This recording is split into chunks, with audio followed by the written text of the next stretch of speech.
जैसे जैसे आप लोगों का एग्ज़ाम करीब आ रहा है, आप में से बहुत सारे स्टूडेंट्स की परेशानी बढ़ गई होगी। बढ़ने का वजह ये है कि आपने शुरू से जो है स्टार्टिंग पॉइंट से आपने पढ़ाई नहीं किया होगा।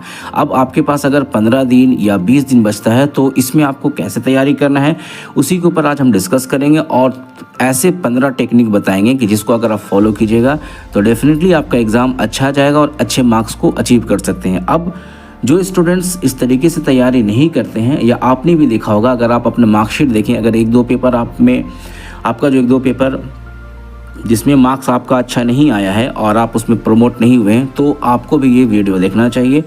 और जब आप अपना मार्कशीट देखते हैं तो किसी न किसी एक पेपर में आपका अगर आप फेल हो गए हैं तो ये बहुत अच्छी बात नहीं है, इसलिए कि आपने उस तरीके का स्ट्रेटजीज़ नहीं बनाया था, आपने उस तरीके का प्लान नहीं बनाया था।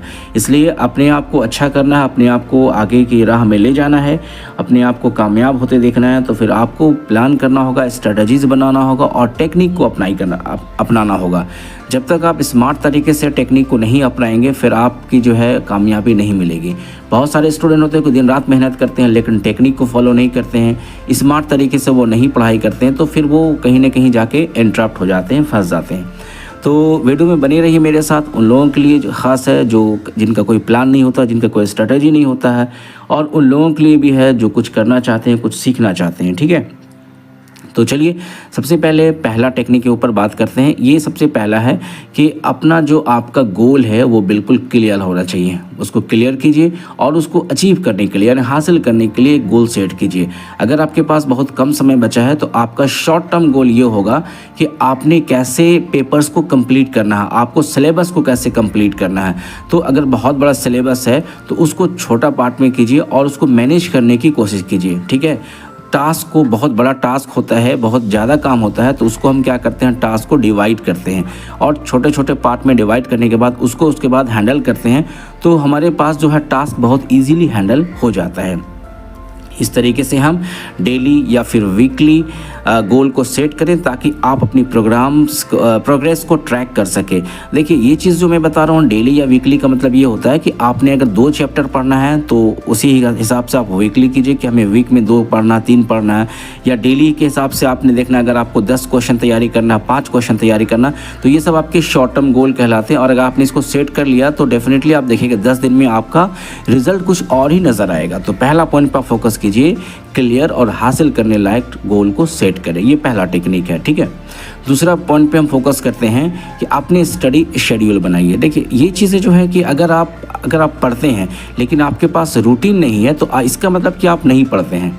अगर आपने रूटीन नहीं बनाया कि आपने कब उठना है, कब पढ़ना है, ठीक है, आपको ब्रेक कब लेना है, कब आपको क्वेश्चन आंसर सॉल्व करना है, कब आपको प्रीवियस क्वेश्चन को सॉल्व करना है, कब आपको जो है मॉडल पेपर तैयार करना है, उसको सॉल्व करना है, ये सब चीज़ें अगर आपने अपने स्टडी टेबल में या जहाँ पर आप पढ़ते हैं वहाँ पर आपने नहीं बनाया है, नहीं चिपकाया है, या अपने कॉपी में आपने रूटीन को नहीं लिखा, इसका मतलब कि आप नहीं पढ़ते हैं।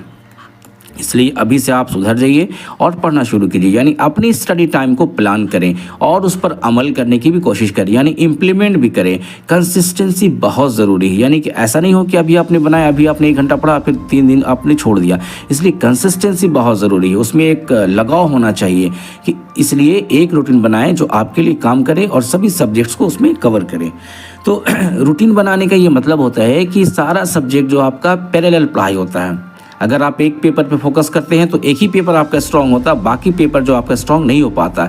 इसलिए रूटीन अगर आप बनाते हैं तो सब आपका जो है रूटीन टेबल के अकॉर्डिंग आपका सारे पेपर जो है पैरेलल कवर होते हैं। ठीक है, तो ये पॉइंट नंबर 2 हो गया। पॉइंट नंबर 3 पे डिस्कस करते हैं।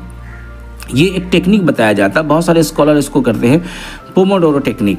ये होता क्या है कि आपको 25 मिनट तक पढ़ाई करें और फिर 5 मिनट का ब्रेक लें।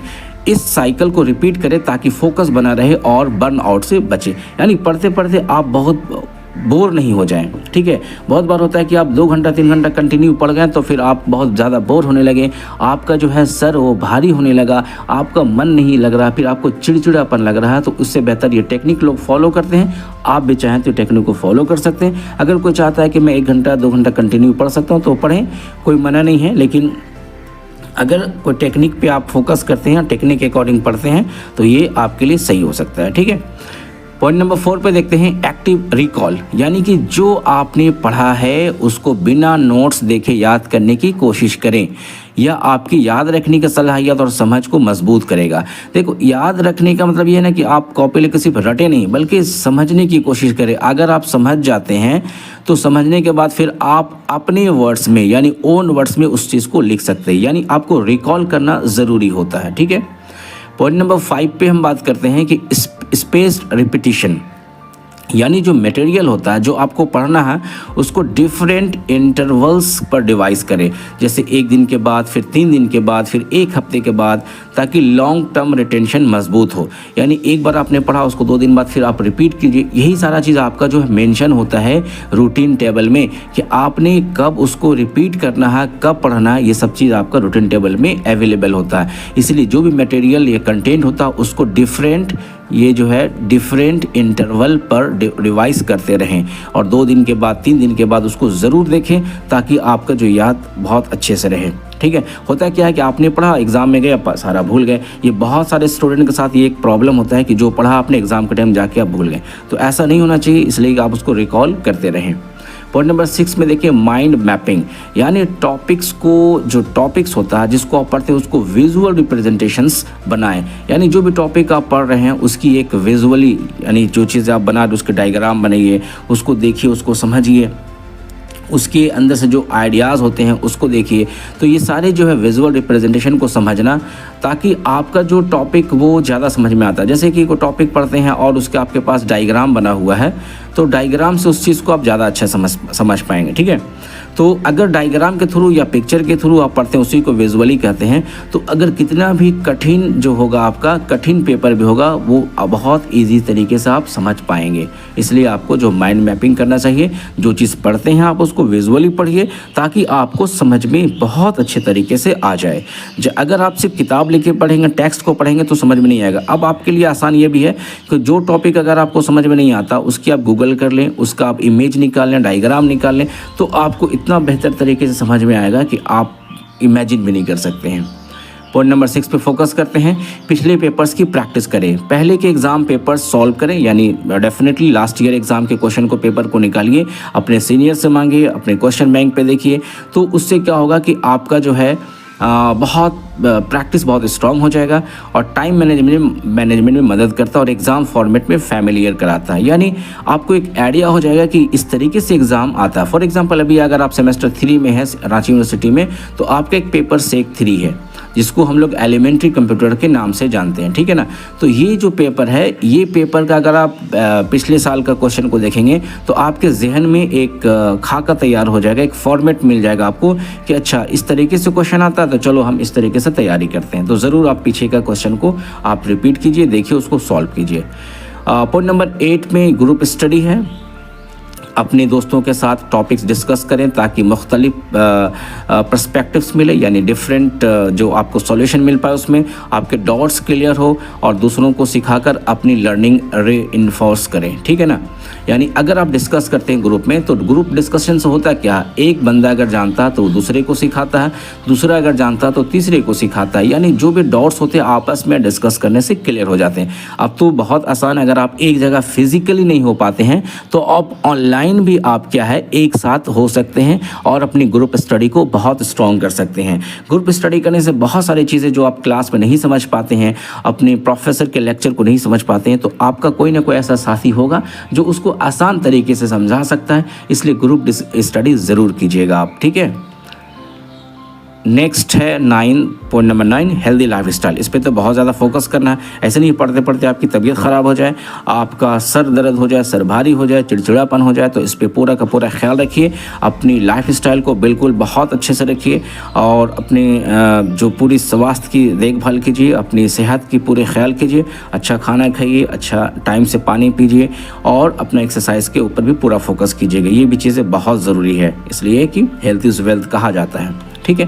पॉइंट नंबर 10 में ये चीज़ जो है ऑर्गेनाइज्ड रहें। ये चीज़ें जो है कि अपनी स्टडी स्पेस को साफ रखें और अपने मटेरियल्स को ऑर्गेनाइज रखें, जिससे इससे क्या होता है, डिस्ट्रैक्शंस कम होती है और समय बचता है। यानी आप पढ़ाई कर रहे हैं, एक आपका जो है नोट्स आपके इस रूम में है, एक बुक जो है वो दूसरे रूम में है, कोई पेपर कहीं और है, तो इस तरीके से बिल्कुल गलत है। आप इसको बिल्कुल ऑर्गेनाइज्ड वे में रखें। जहाँ पर आप पढ़ते हैं उसको बहुत अच्छे तरीके से सारे स्टडी मटेरियल को, सारे बुक्स को, सारे नोट्स को, सारे जो है जो भी चीज़ें इससे रिलेटेड है सबको एक साथ आप रखिए स्टडी टेबल में, ऑर्गेनाइज करिए तरीके से सजा कर, ताकि आपको जब ज़रूरत पड़े आप वहाँ से उसको निकाल के पढ़ सकते हैं। ये चीज़ें आपके लिए बहुत ज़रूरी है। और एक साइकोलॉजिकल आप पे इफ़ेक्ट पड़ता है कि जितना आप साफ़ सफाई रखेंगे, आपका स्टडी मटेरियल टेबल जितना अच्छा रहेगा उतना आपको पढ़ने में अच्छा लगेगा। ठीक है, जैसे मैं खुद एक्सपीरियंस करता हूँ, मैं इस चीज़ को फॉलो करता हूँ कि पूरी की पूरी चीज़ें जो है स्टडी टेबल में रहती है, लेकिन बिल्कुल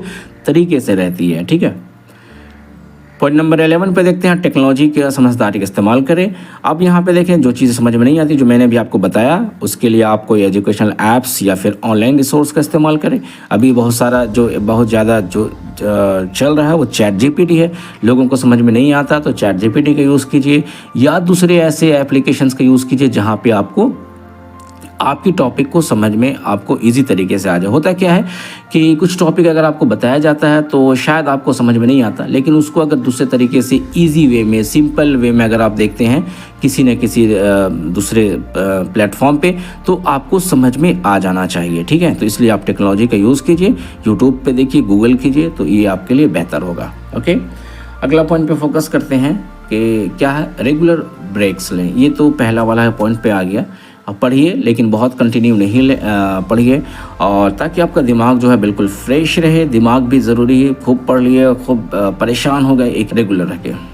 उसके बाद देखिए पॉजिटिव अफर्मेशंस जो है, अपने आप से जो है पॉजिटिव बात कर। ये तो सारे स्कॉलर्स या मोटिवेशनल स्पीकर आपको बताते हैं। बिल्कुल पॉजिटिव सोचिए, परेशान ना हो, बिल्कुल घबराए नहीं, क्या होगा क्या नहीं होगा उस पर आप एकदम ध्यान नहीं देना।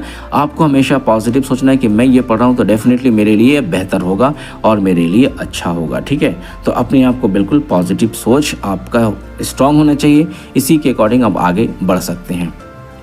उसके बाद क्या है, किसी से अगर हेल्प लेना है, कोई नोट्स चाहिए आपको, किसी से आपको समझ में नहीं आ रहा, अपने टीचर से, अपने दोस्तों से, तो बिल्कुल भी आप परेशान ना हो। आप डायरेक्टली जो है उनसे कांटेक्ट कर सकते हैं, पूछ सकते हैं। और मैं एक चीज़ और भी बता रहा हूँ, आपको अगर कुछ समझ में नहीं आता है तो आप मुझसे भी डायरेक्टली कांटेक्ट कर सकते हैं। बहुत सारे स्टूडेंट पूछते हैं, पर्सनली भी पूछते हैं, तो मैं उनको बहुत तरीके से, अच्छे तरीके से बताता हूँ। इसलिए आपको किसी चीज़ में पे डाउट हो तो आप ज़रूर कमेंट कीजिए, पूछिए, ताकि आपके अंदर वो चीज़ें जो है वो नहीं जानने का वो जो जज्बा है वो नहीं होना चाहिए। आप सीखिए, आप पूछिए और लोगों के साथ शेयर भी कीजिए, ताकि आपका डाउट्स क्लियर हो जाए और आपके अंदर किसी तरीके का कोई भी कन्फ्यूज़न ना हो। एंड द लास्ट पॉइंट जो आपका 15 नंबर पे है कि आप जो चीज़ें पढ़ रहे हैं, ठीक है ना, जिस चीज़ की आप तैयारी कर रहे हैं या जो पेपर आप पढ़ रहे हैं, तो उसका कहीं ना कहीं एक गोल होगा, जो सबसे पहले हमने बताया था। तो वो शॉर्ट टर्म गोल था। अब मैं जो बात कर रहा हूँ ये लॉन्ग टर्म गोल का, कि आप पढ़ाई क्यों कर रहे हैं, किस लिए आप पढ़ रहे हैं। आप सेमेस्टर 3 में हैं, 4 में, 5 में, किस लिए पढ़ाई कर रहे हैं, आप क्यों पढ़ रहे हैं। इसलिए कि पढ़ने के बाद आपके जहन में एक तस्वुर होगा, एक इमेजिन होगा कि मुझे ये करना है, मुझे ये बनना है। तो वो अगर आप चीज़ रखते हैं तो फिर आपके लिए पढ़ना बहुत आसान हो जाता। आपका जितना ऑब्जेक्टिव क्लियर होगा, आपके लिए काम करना उतना आसान हो जाएगा। ठीक है, तो अपने आप को एग्ज़ाम को कामयाबी से पूरा करते हुए इमेजिन करें, यानी कि मुझे कामयाब होना है। आप ऐसा सोचें कि मैं पढ़ रहा हूँ, डेफिनेटली मैं कामयाब हो जाऊँगा और अच्छे मार्क्स अचीव करूँगा, और जो मेरा गोल है वो मैं उसको अचीव करूँगा। ठीक है ना, इससे क्या होगा, आपका जो है एंग्जाइटी कम होगी और कॉन्फिडेंस बढ़ेगा जब एग्ज़ाम करीब आएगा। तो इसलिए एग्ज़ाम करीब आ लगा है, टाइम बिल्कुल नहीं है, आपका प्रिपरेशन अगर नहीं है तो बिल्कुल परेशान ना हो। अभी से आप गोल अपना पढ़ाई शुरू कर दें, रूटीन बनाइए अपना, है ना। रूटीन के मुताबिक आप अगर पढ़ते हैं तो सारे पेपर्स आपका जो है बराबर टाइम आपको मिलेगा। और जिस तरीके से मैंने ये सारे टेक्निक्स आपको ऊपर बताए हैं, प्रैक्टिस कब करनी है, कब पढ़ना है, ब्रेक कब लेना है, टेक्नोलॉजी का आप यूज़ कर सकते हैं। अपने आप को ऑर्गेनाइज रहिए, अपने दिमाग को साफ़ रखिए, पॉजिटिव रहिए, अच्छा सोच पैदा कीजिए और अपना एक मैप बनाइए। ठीक है, और रेगुलर रिकॉल करते रहिए और टेक्निक का इस्तेमाल कीजिए, एक शेड्यूल बनाइए, तो इस तरीके से फिर आप डेफिनेटली बहुत अच्छे तरीके से एग्ज़ाम को दे सकते हैं और अपने गोल को अचीव कर सकते हैं। आई होप कि आपको समझ में आया। दूसरों को ज़रूर शेयर कीजिएगा। बहुत सारे स्टूडेंट्स कन्फ्यूज़न में हैं और परेशान होते, यहाँ तक कि उनको पता भी नहीं है कि सेमेस्टर 1 सेमेस्टर 2 कंप्लीट हो गया है, अब उनको सेमेस्टर 3 में कौन सा पेपर पढ़ना है। ये भी स्टूडेंट पूछते हैं सर हमारा कौन कौन सा पेपर होगा। तो आप अगर नहीं पढ़ते हैं तो डेफिनेटली आपके अंदर ये कन्फ्यूज़न तो होगा, आपको पता ही नहीं रहेगा। जबकि आपको शुरू में सिलेबस देखना चाहिए था कि सिलेबस में आपने क्या क्या पढ़ना। हमने बहुत सारी चीज़ें भी डाली हुई अपने चैनल पे, आप जाकर देख सकते हैं। तो चलिए मिलते हैं नेक्स्ट टाइम नेक्स्ट वीडियो के साथ। Thank you very much.